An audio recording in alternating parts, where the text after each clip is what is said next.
Welcome. This is the first in a series of stories and commentary on the ancient tales of Ireland presented by the Dunmore Druid Order.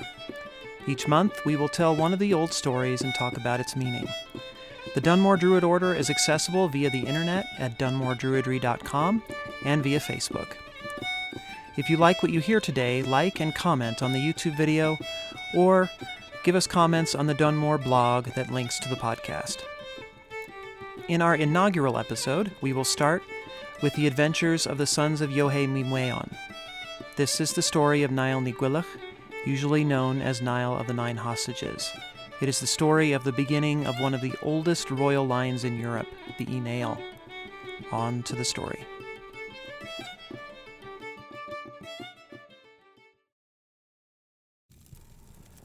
There was once a high king over Ireland named Eochaidh. He was growing old, and it wasn't known who would succeed him. Eochaidh had 5 sons: Brian, Ailill, Ficra, Fergus, and Niall.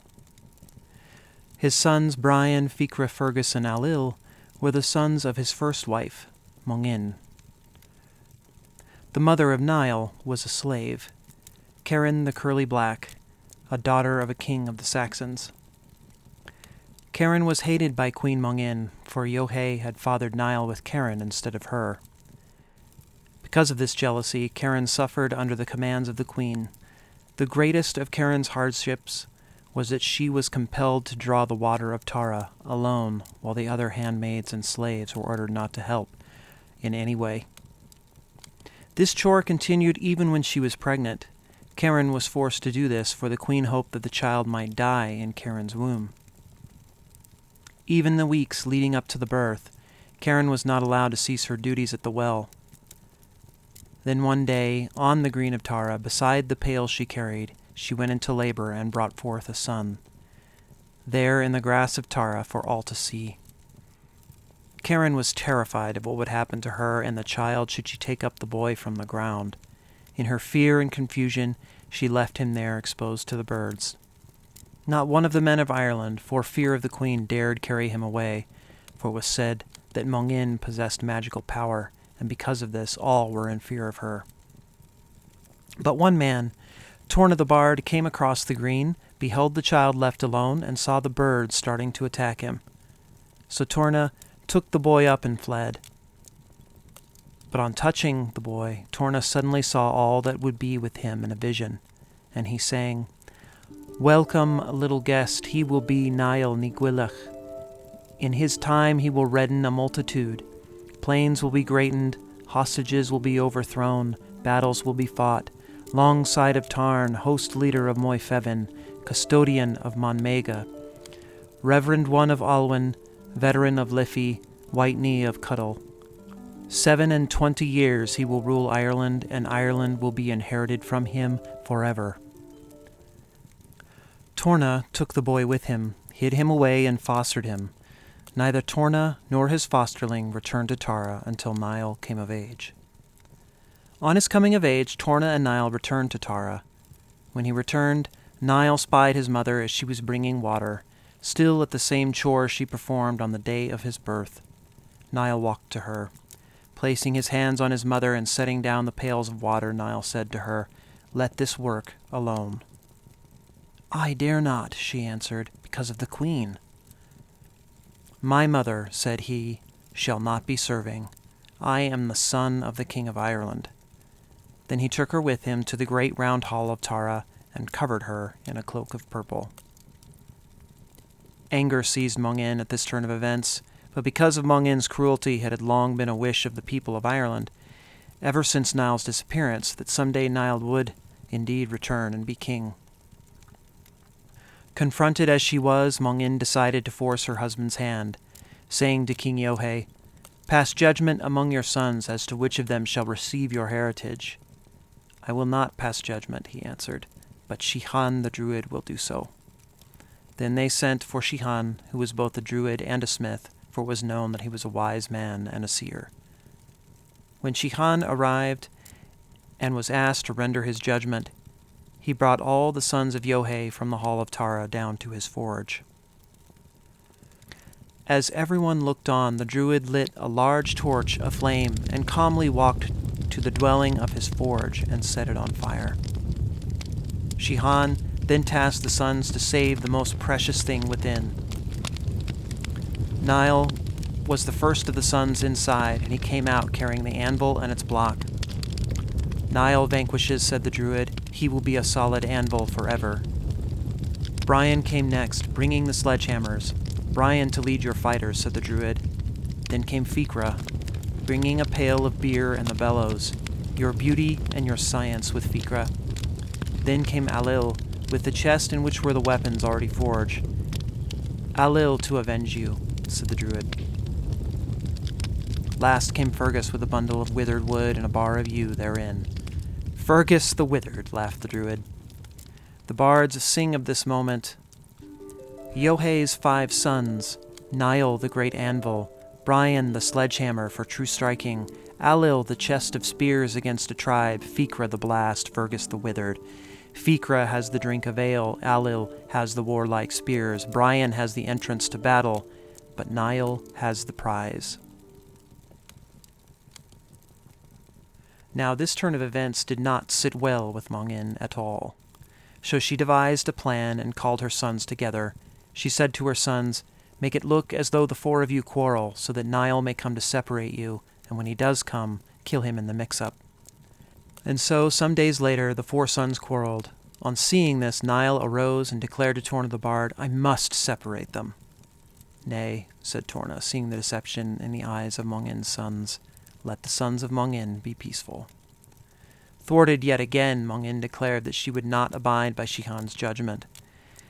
So she sent her sons back to Síochána to ask for a gift of arms that he had forged. The sons of Eochaidh went to the druid, and he made arms for them. The weapon that was finest he put into Niall's hand, and the rest of the arms he gave to the other sons. "Now go to hunt and try your arms," said the druid.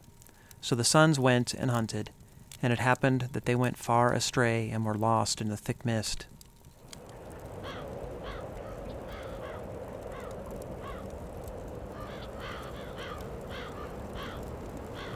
When they ceased from straying, they decided to camp and kindle a fire. They broiled some of their quarry and ate it until they were satisfied.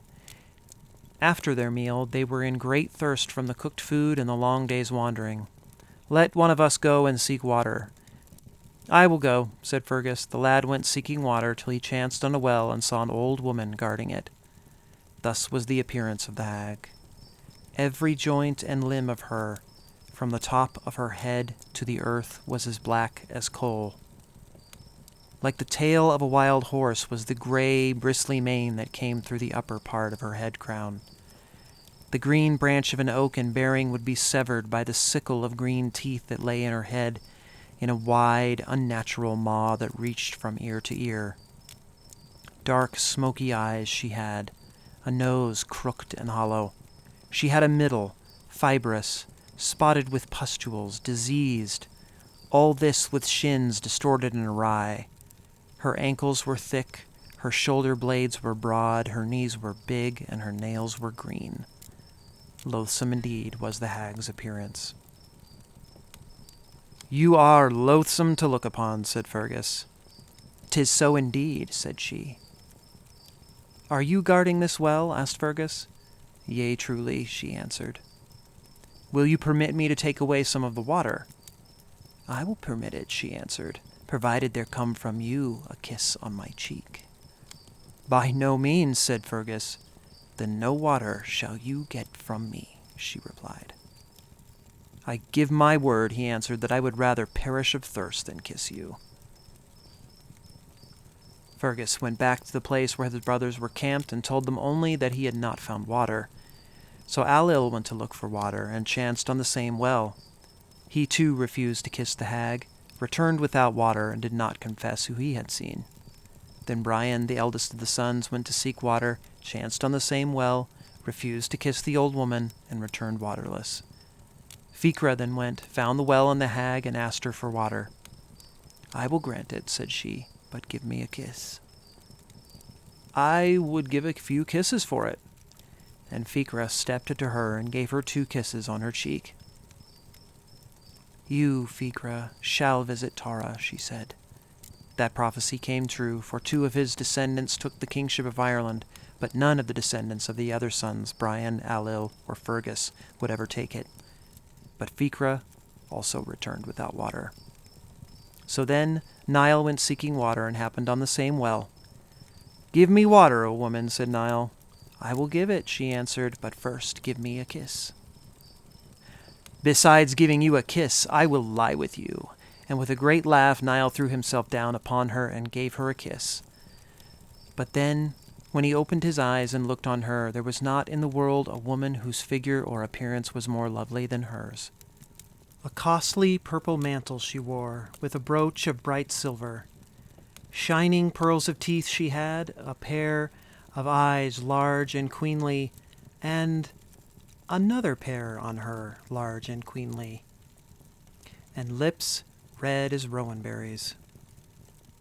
After their time together, she said to Niall, "Go now to your brothers and take this water with you, and with it the kingship will forever abide with you and your children, with only the exception of 2 of the seed of Ficra, and 1 king out of Munster who will be called Brian Boru. All of your kings will be without opposition. And as you have seen me loathsome, bestial, horrible at first, but beautiful at last, so is sovereignty. For seldom is it gained without conflict, but at last to anyone it is beautiful and good. But remember, Niall, give not the water to your brothers until they have given oaths of your seniority over them, and sworn that you may always raise your weapon a hand's breadth above their own." "So shall it be done," said Niall. Then he bade her farewell and took water to his brothers, but he did not give it to them until they had granted to him the oaths the fairy woman had taught him.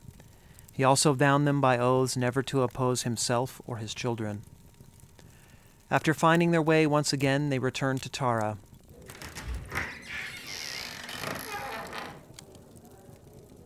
There, together, they raised their weapons, and Niall raised his, the breadth of a hand above the rest. They sat down in their seats, with Niall at their center. Then King Eochaidh, seeing all this, asked the story of what had happened to them on their hunt. Niall made answer and related the entire adventure to the assembly, how they had become lost, and how they went seeking water, and how they chanced on the well and came to the fairy woman, and what she had prophesied to them. "What is the cause," said Mungin, "that it is not the senior, Brian, that tells us these tales?"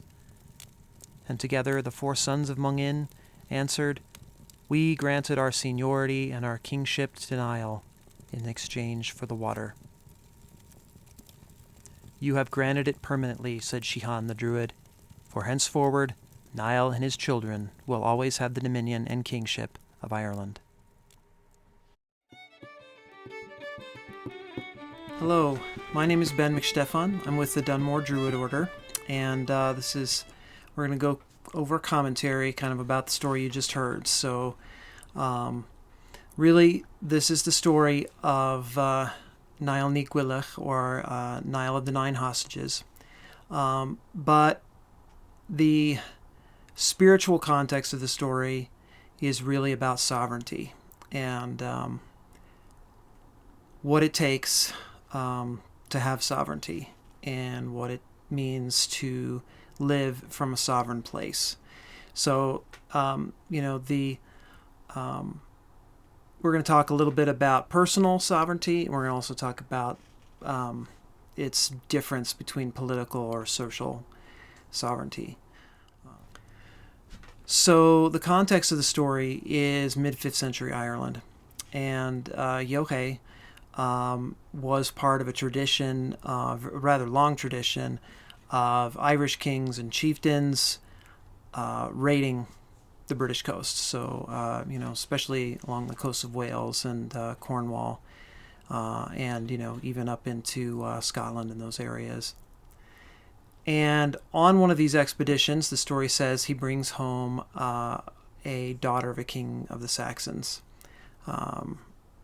taken on a raid and basically brought back as a slave. Her name eventually was Karen Khazdu, which means Karen of the curly black hair. And obviously, Eochaidh had taken a fancy to Karen because, he basically takes her as a second lover. And eventually, she becomes pregnant.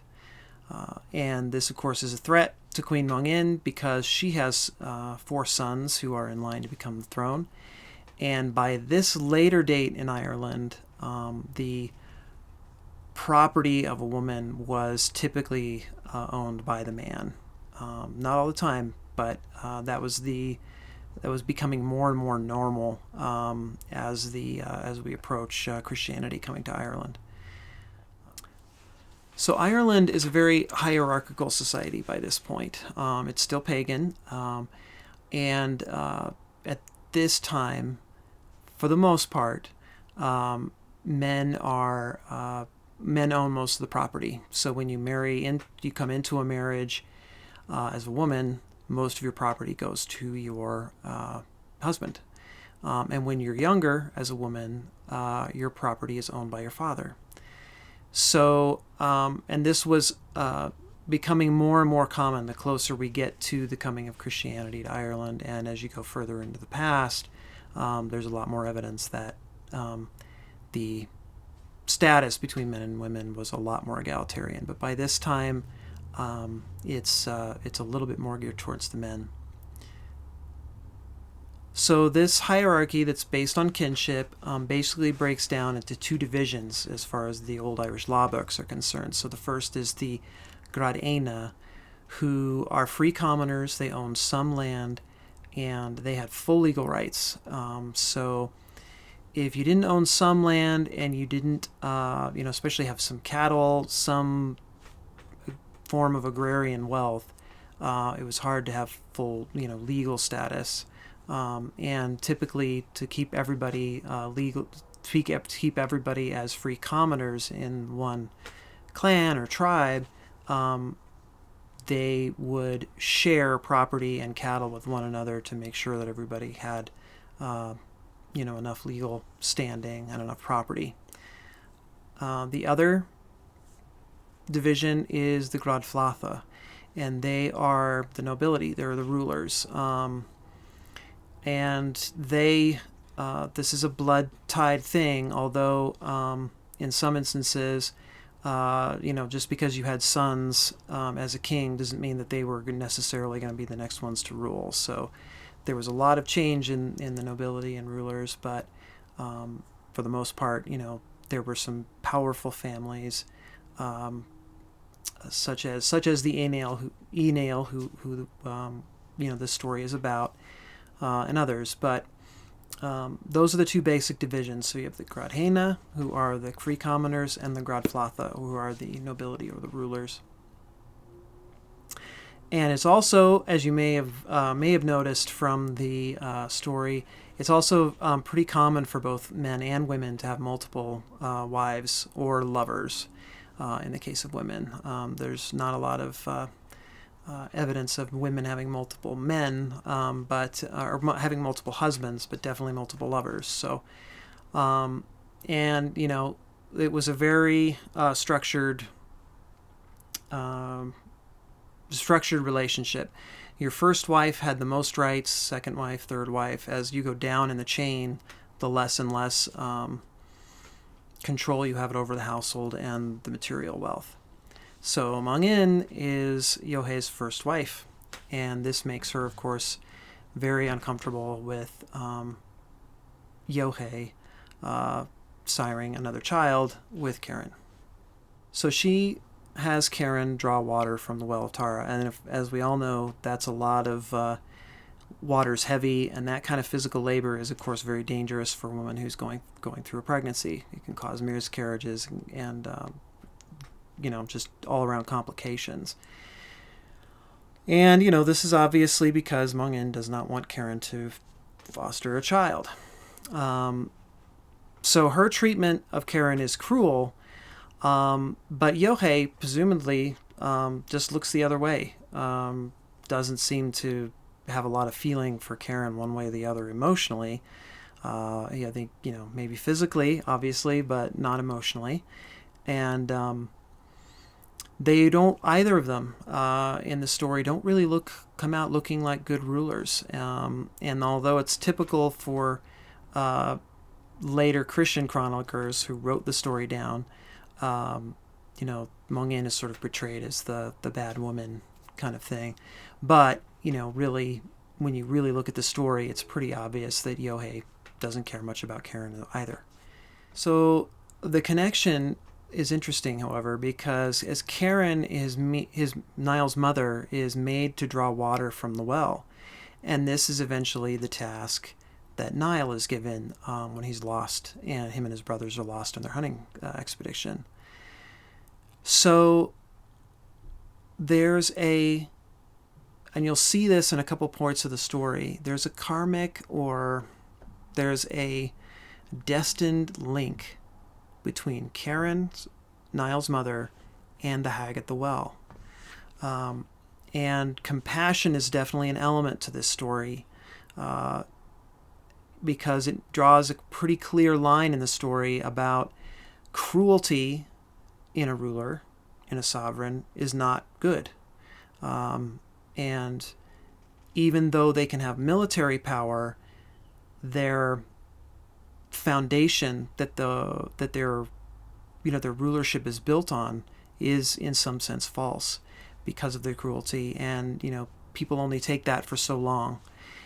And when you really look at wells in the Celtic pagan mind, wells are entrances to the underworld, and they're places where the chthonic powers of the Sidhe and the Tuatha Dé Danann, there are thin places where we can access that power, and it's more accessible to us, and it remains that way today. Interestingly, in Gaelic, the word for well and spring is the same. So tubber means both a well, a hand-dug well, and it also means a spring, just a natural spring. So in their mind, what a well was and what a spring was are the same, and those are these thin places, these entrances to the underworld. And a person that is being tasked to go to the well on a continual basis is a person who is being tasked with she becomes a symbol for a person who goes often to the underworld, to the other world for nourishment, and is in constant contact with that. And also the well is the testing place for a sovereign, for a ruler. Irish sources really draw a distinction between power and nobility, saying that you could have power, but whether you had nobility or not was a metaphysical question. It was a spiritual question. It was a quality that you that was part of your spirit. And power is more about your outer world control. But if these two abilities aren't in balance, then you don't have sovereignty. It can't exist. So, you may control resources, you may control wealth, you may control all these things, but again, that doesn't give you nobility. So Karen gives birth doing her chore, drawing water from the well, and she does it right there next to her pail out in the open. And the fear of Queen Mong In is so high that nobody helps her. She's left there to do this task on her own. Now, I don't know about you, but the idea that there have been women in the world who have had to give birth for their first time all by themselves has to be a terrifying experience. You're young, this has never happened to you before. There's a tremendous amount of pain. I don't speak from personal, authority on that, but I've seen it. I have 3 kids. I've seen my wife give birth to all 3, and it's not an easy task, even when you have help. So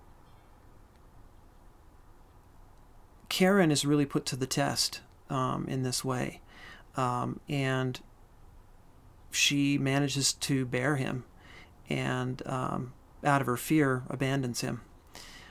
So in the story, the birds come, and then Torna the bard rescues her. And when he does so, he gets a vision. He sees the boy's future, and he takes him away to raise him in secret, and presumably is the one that names him Niall. It's never said in the story who names him, but my assumption has always been that it was Torna who named him. And then bards at this time, they're not just entertainers. They had magical power. They had greater political autonomy.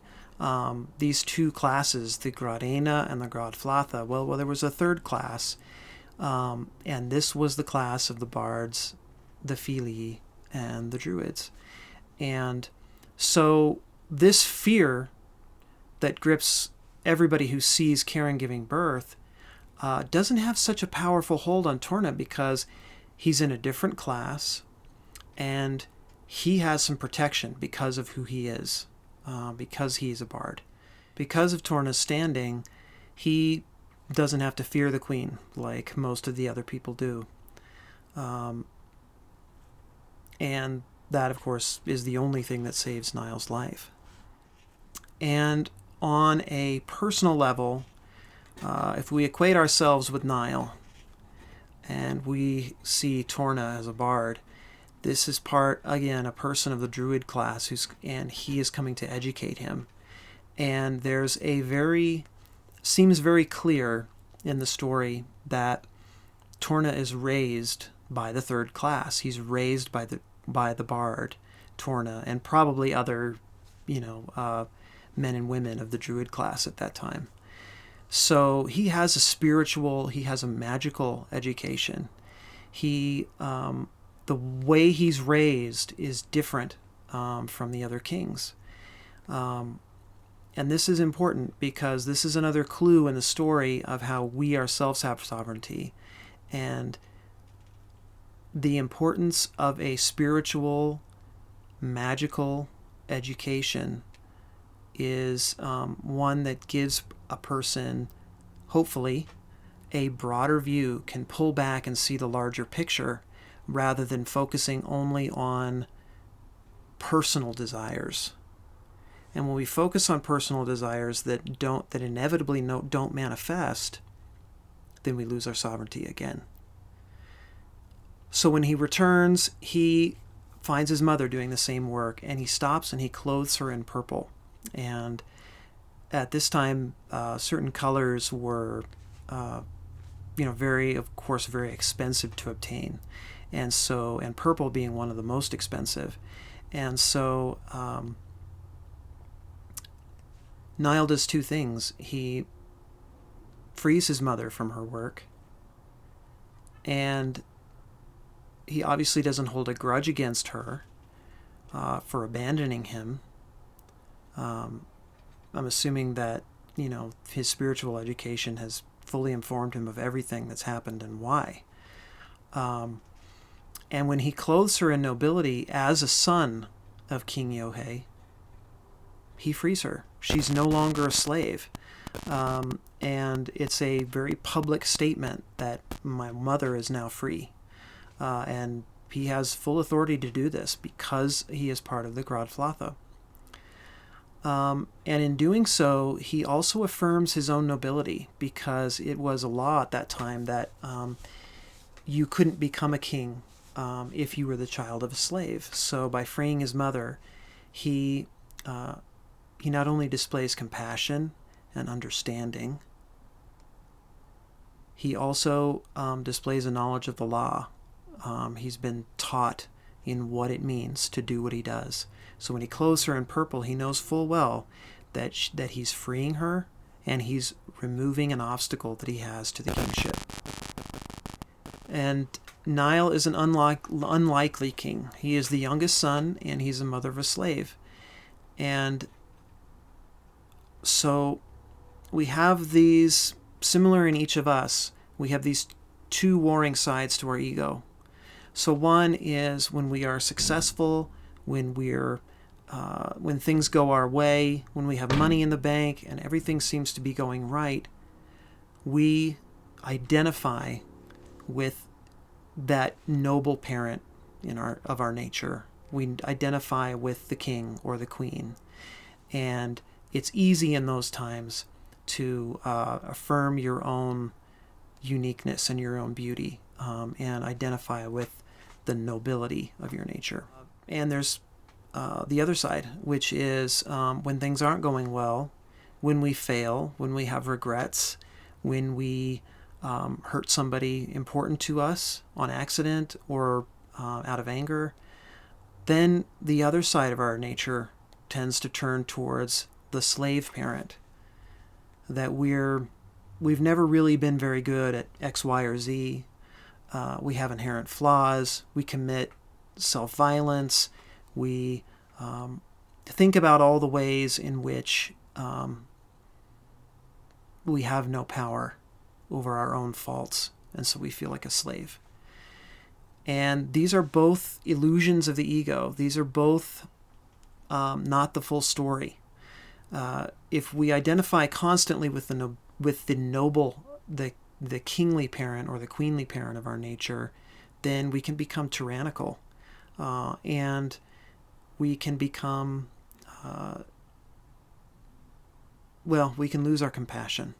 And on the other side, if we continually identify with our mistakes or our regrets, and we make ourselves slaves to the circumstances that we find ourselves in our lives.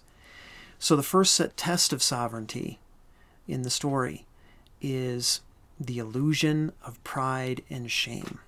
And are we kings or are we slaves? And in the story, beautifully, Niall strikes a perfect balance between the two. So when he frees her, he also declares publicly that he is a son of the King of Ireland. So a spiritual education reminds us that we are kings and queens, but only when we treat the least among us with compassion. There's a clear distinction in the story between the way in which Eochaidh and Mungin treat Karen as a slave. Mungin is actively hostile, and Eochaidh is neglectful, looks the other way, and evidently has other concerns. But Niall shows compassion for her, shows compassion for the slave. And this was considered a necessary element to a true ruler, even in those times, which were often very violent.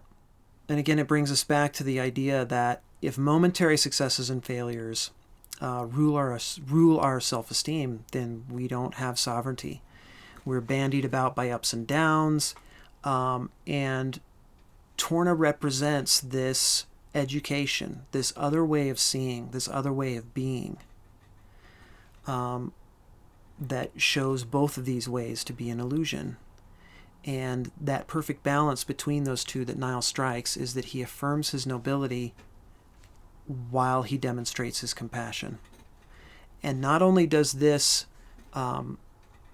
heal him and his mother, but it brings healing into the people who see as well, because they're seeing that maybe this man is a true sovereign for them. So the second test in the story to sovereignty is our values, our value system, what we cherish the most. So in the story, when Mungin is confronted with Niall's return, she forces Eochaidh to make a choice, to choose in front of everybody who he's going to leave his kingship to. And then Eochaidh, interestingly enough, and perhaps to his credit, decides to leave that decision with the druid class. So in this case, it's the druid Síochána. And Síochána, when you translate it, means peaceful head or peaceful one. It brings this idea again into the story that this spiritual education brings on a peaceful clear spirit, and that spirit is trusted. So Síochána burns his own forge, forcing all the brothers to make these decisions very quickly. And this is also quite a public display. It's assumed that this is seen by lots of people. So he burns his own property. So as a druid, he has the power and the say-so to burn anybody's property, but he chooses his own. And he shows in that act, that he's willing to put all of his livelihood into ashes to make sure that the decision that is being made is correct. So this is a spiritual practice not only for Síochána, but it's also a display of wisdom and, really understanding the importance of the situation to the brothers, because they know that he's burning his own property. And when you model sacrifice for somebody, and you're a respected leader in the community that even your father is deferring to for decisions, it carries weight, especially as a young man. It carries some weight. So Niall rescues the forge, and it's the foundation of the smith's profession. It's also the most expensive item to replace, and it's the object on which all the things that are made are shaped. So again, we're being asked as a listener, as a reader of the story, when the chips are down and we are forced to make decisions in ambiguous situations, whether they're at work, whether they're in our personal lives, whether they're, advising people that we know, will we sacrifice the one thing that we shouldn't in order to get along in the world? And this is not easy. Very often in the workplace, we're asked to do things that we may not necessarily agree with, or we may find lacking in integrity. And in the same sense, if you become a leader of something, whether it's an organization, a church, a business, whatever it happens to be, will you sacrifice the one thing that you shouldn't in order to keep things afloat, in order to keep things going? There has to be a decision that we all make, and this is really a great topic for meditation. If all of your life was on fire, and you had only one thing that you could save in it, what would it be? Would it be your family? Would it be your business? Would it be your friendships? Would it be your friendships? Would it be a lifestyle, or even material things? Coming to grips with what we value the most is another step into our sovereignty, because it shows us where the bottom is, the place that we can't afford to compromise on. The thing upon which everything is shaped has to be rock solid, like the forge. And so again, this is the question of the druid in this case. What is the forge upon which you shape your life? What is the one thing that has to remain immovable, that has to remain strong and solid? It has to always have integrity. And then we get to the third test in the story, which is a test of rash action. So Mong In convinces her sons to act like they're quarreling, so that Niall will step in and try to break up the fight. And this is coming from Niall's presumably good nature, that he wants to lessen conflict, and Mong In knows this. So she decides this is one thing that he can't not do, that he's going to rush in and he's going to try to stop the conflict, because he is a good person. And she takes advantage of that. And the world often does that with people who are kind, they're sensitive, they're emotionally available. they're empathic. This world can be a rough place for them. And this is also recognized in the story. And because of his youth, because he has those genuine good intentions and has this spiritual education, he sees this quarrel and he wants to rush in and he wants to stop it. It's it's his heart calling out to help. And it's Torna is the one that sees that something is amiss. And this is just the basics of being young. I know that being a spiritual seeker my whole life, I look back now. I'm in my early 40s. I look back now and I was so brutal on myself when I was younger. I should meditate more. I should know more. I should be a more eloquent speaker. I should have more wisdom. I should be more interesting. When the fact is you're just young. Spiritual seekers, I think, particularly can be very hard on themselves when they're younger. And this may not be your experience, but I think it is a lot of the spiritual seekers that I've met feel that way. And Torna represents this education, this lifelong spiritual practice that is the only thing that brings clear seeing. And he is standing by Niall in this time and is able to see the situation clearly for what it is, because he knows the danger of the situation better than Niall does. He knows what a thin line this boy has to walk in order to become king, and that so much is at stake. And he's older. He has personal experience with deception, as many of us do. So this is, again, that reminder to listen to your teachers, to listen to your elders, and to listen to your spiritual education, to go to it often for refreshment and perspective. Patience and critical thinking are part of what it means to be a human being. We have these gifts, and we should use them. And then lastly, the fourth test of sovereignty in the story is the embrace of the moment and recognizing where the true seat of power really is.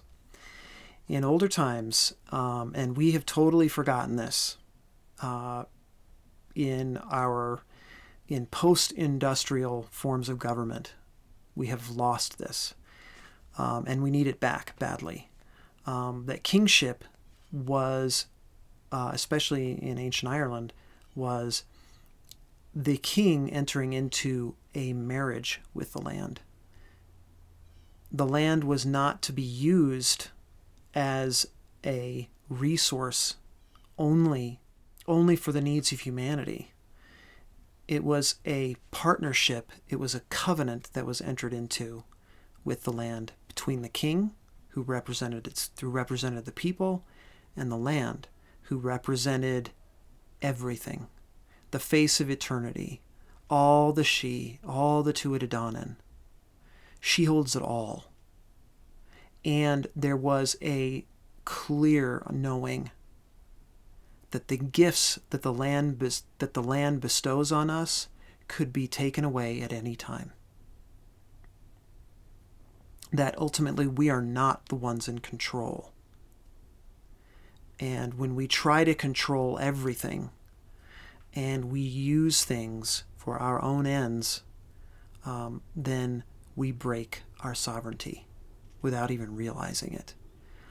There's a lot of political leaders today and a lot of economic leaders who have totally forgotten this. So when you know deep down, and when your culture has taught you from very young, that the gifts of the land are bestowed by the grace of the goddess, then you take these gifts with a different spirit. You accept them in a totally different way. So let's go over this again to get to this, to get to the final part of the story. So he overcomes the illusion of pride and shame. He does that through compassion and affirming his own nobility. He recognizes the highest value of the moment, and he sees that there's one thing that he must save in the time that he has. There's one thing. He listens to his teachers and his spiritual education before he acts rashly. This is, a part of what the story looks at as saying as a necessary component to a true ruler. And most importantly, he wins the favor of the goddess who is the land. And that's represented by the hag. So perhaps the most powerful character in the story is the hag and her initial hideous nature. Her skin is unnaturally black. She's covered in leaking pustules, dripping pus. She has green nails and teeth. She's has a wide-toothed mouth that stretches from ear to ear. It's very clear that what is being encountered here is something powerful and out of the ordinary. That this is a meeting with the other world when this hag is met. This is not a normal creature. So similarly, for us, the threshold of the moment can often look hideous. And thresholds are those places where, the chaff is separated from the grain.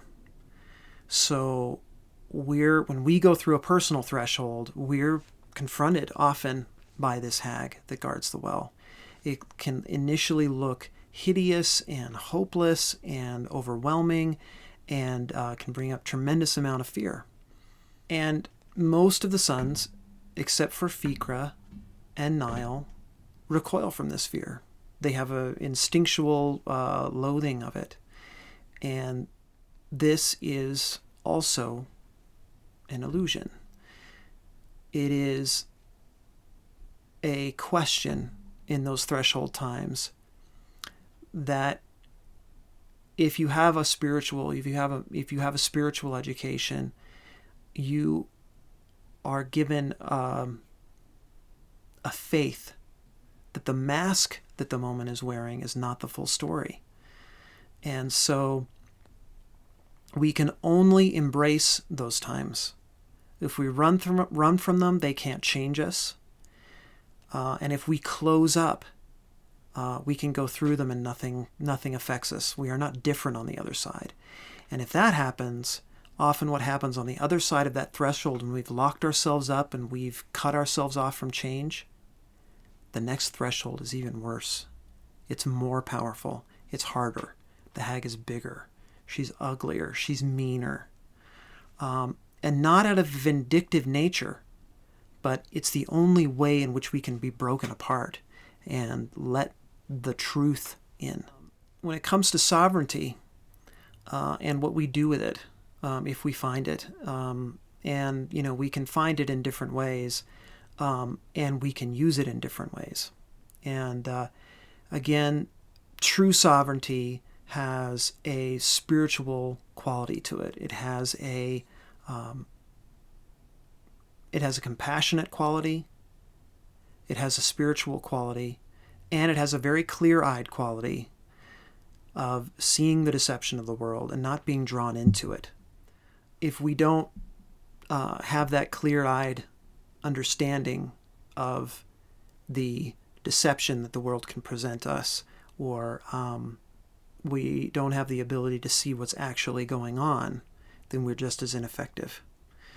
So Irish sources identified 3 different types of rulers. So there was the first one, which is the Wily Ruler.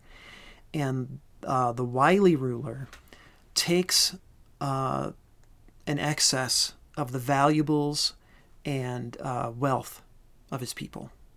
So he or she sets up a system where the wealth of the many is channeled into the hands of a few, and particularly, in this case, the Gradflatha, the nobility. So the Wily Ruler relies on those things. And then the second type was the occupying ruler, and this is someone who imposes his rule from outside by military force. So this is, in Germany occupying France during World War II. This is, Caesar occupying Jerusalem. these that history is full of these kind of these kinds of rulers who get greater and greater wealth from taking the property and the lands of others. Britain and Ireland is a perfect example of this. And then the third type of ruler who was flawed was the bull ruler. And this is the tyrant. This is the totally self-centered, oppressive, power-hungry man or woman. They're obsessed with controlling everybody and everything around them. They can't understand the notion of difference or diversity. Everything has to be ruled. Everything has to be controlled. Whereas the true ruler is the one that possesses the spiritual qualities that Niall displays. And we shouldn't gloss over the fact that Niall goes on to have military campaigns. He takes lands. He does consolidate his power. It's a very honest look at political leadership, kingly leadership, because unlike today, when ideas of compassion, ideas of care for the poor are often looked down upon in upper social circles as weakness or coddling the masses, or taking care of people who are poor and don't work and don't do their jobs and are sucking tax welfare away from everybody else. These Irish stories really remind us that if we have a ruler who doesn't value those things, then the poor will not be the only targets of political oppression. After that, it'll be the free commoners. After that, it'll be the ones who own property and have wealth. So by protecting the slave, by protecting the least among us, everyone is protected. The wily ruler, the occupying ruler, the bull ruler are all, it's political, economic, military power, but it's not founded in truth.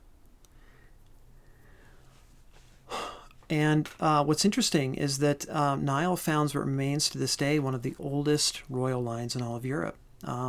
Because of Ireland's rather benign conversion to Christianity, many of its kingly houses survived and simply converted, but the bloodline stayed intact.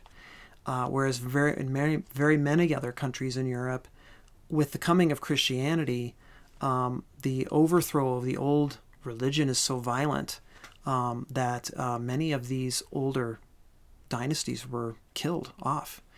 So Ireland has, and Niall represents a dynasty that still stretches to the present day, and it's one of the oldest ones. And while they certainly don't wield as much power as they did back then, it shows that there was a tremendous amount of integrity to this kind of rulership. And what he founded was something that had staying power. Now, was it perfect? Was it totally enlightened rule? Probably not. But again, the story has these multiple levels of meaning, and when we look at it in this personal way, we see that a true ruler, having true sovereignty over the self, actually over the self isn't a good term, having true sovereignty seated in that inborn throne that we already have, that we've forgotten about, is a combination of cultivated spiritual understandings, practice, and the grace of the goddess. It's given. So you can take these wily rulers and put them on a personal level as well. So many of us have known people who are wily rulers. They value the material. They want the biggest house. They want a big bank account. They want a really nice car. They want really nice things. And when they can't surround themselves with those things, they're not happy. Something's wrong. They beat themselves up. They commit all sorts of self-loathing on themselves. So, in that sense, the wily ruler is someone who is obsessed with material things in their personal life and uses all those material things as the mirror for their self-esteem. But the problem is, of course, is that those things always change, and they can be taken away in the blink of an eye. So that's not sovereignty. The occupying ruler, on a personal level, always wants what he doesn't already have, wants to possess. And if he doesn't possess it now, he wants to possess it soon. And when he or she possesses it, it very quickly loses its flavor. And the eye is drawn to something else new and shiny, and then it goes for that. And it can be wealth one day, it can be love the next, it can be meditation one day, and it can be surfing the next. And this is the quality of a person. Full disclosure here, I've done this myself, especially when I was younger. Spiritual seekers can be very prone to this. We do something because initially it offers us relief from suffering, or it promises some great escape from what we deal with on a day-to-day level. And at first it works, and it's really good, and it feels great, and you're totally psyched to do what you do. But then after time, it loses its flavor. And what we don't realize is that very often what's happening is that it's going into a gestation stage. And if we stick with it, something great is born after that gestation stage, if we stay with it. But the occupying ruler can't do this, because as soon as it loses its flavor, they think that something is wrong, and they move on to something else. And then the bull ruler seeks to control everyone and everything. These are the people you'll find who are obsessed with security. They want economic security. They want job security. They want physical security. And while there's nothing wrong with, desiring stability in your life, it's important. If we can't let go of the inevitable change that is going to rock our lives, for some people on a regular basis, and for some people at very important or difficult stages in their life, then we close our hearts and we become tyrannical. And we quickly lose respect for people when they don't make the decisions that we think they should make. Or if somebody makes a mistake we're relying on them to get it done, we blame the person. We point to them and say, they're the cause of my problems. All I have to do to make my life better is to cut them out.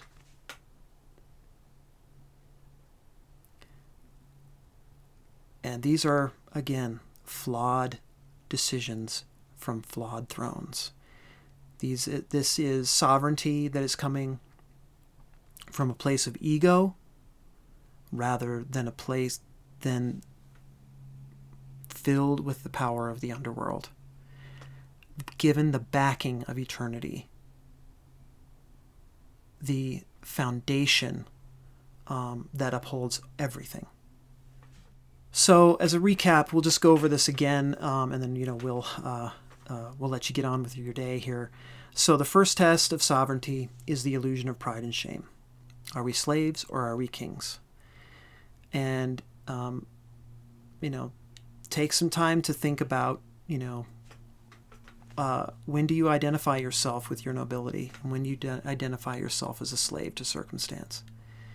And how are you going to find a way that clearly demonstrates to your spirit that they're both illusions, and that the middle way between these things is to always remember that you have nobility, that you have value,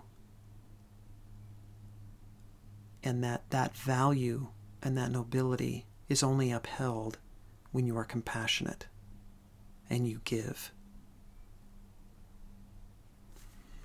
The second test is the ignorance of what we value. So the Druid provides us with a riddle.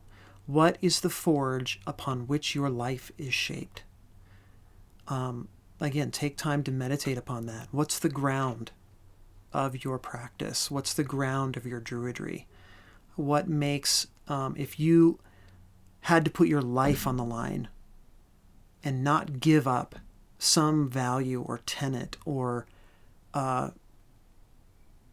part of your spiritual practice, what would you refuse to give up? What would you refuse to compromise on? It's important to know. And then the third test is our rash action. So, it doesn't mean you give up your sovereignty. It doesn't mean you give up responsibility for your own decisions. But remember that even the greatest among us, whether it was Martin Luther King or Gandhi or Nelson Mandela, they all had their spiritual traditions that they went to on a regular basis. They were constantly going to that well. So go to that well as much as you can. Listen to your spiritual education. Pull the Torna, the Bard, aside, too close to you in your life, and dialogue with that. Because we cannot have our sovereignty if we only follow our good intentions, and we can't see beyond the impulse that we initially have in the moment. Sometimes that impulse is good. Intuition is extremely undervalued. But again, that spiritual tradition can give you perspective and wisdom that, you can't really gain in any other way. And then the fourth test is embracing the moment fully. Jumping on the ugliness of the moment, just like Niall does, full on. I am not just going to give you a kiss. I am going to lie with you. And then recognizing where the true seat of power is. That you're not the true seat of power. That you are alive.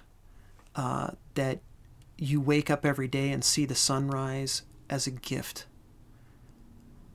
And it is a precious gift. And everything that you have is upheld by the eternal, by the underworld, by the she, by the gods and the goddesses, by the stars. That is where the true power lies. And when we let go of ourselves and we surrender, then that's when the true ruler can come through.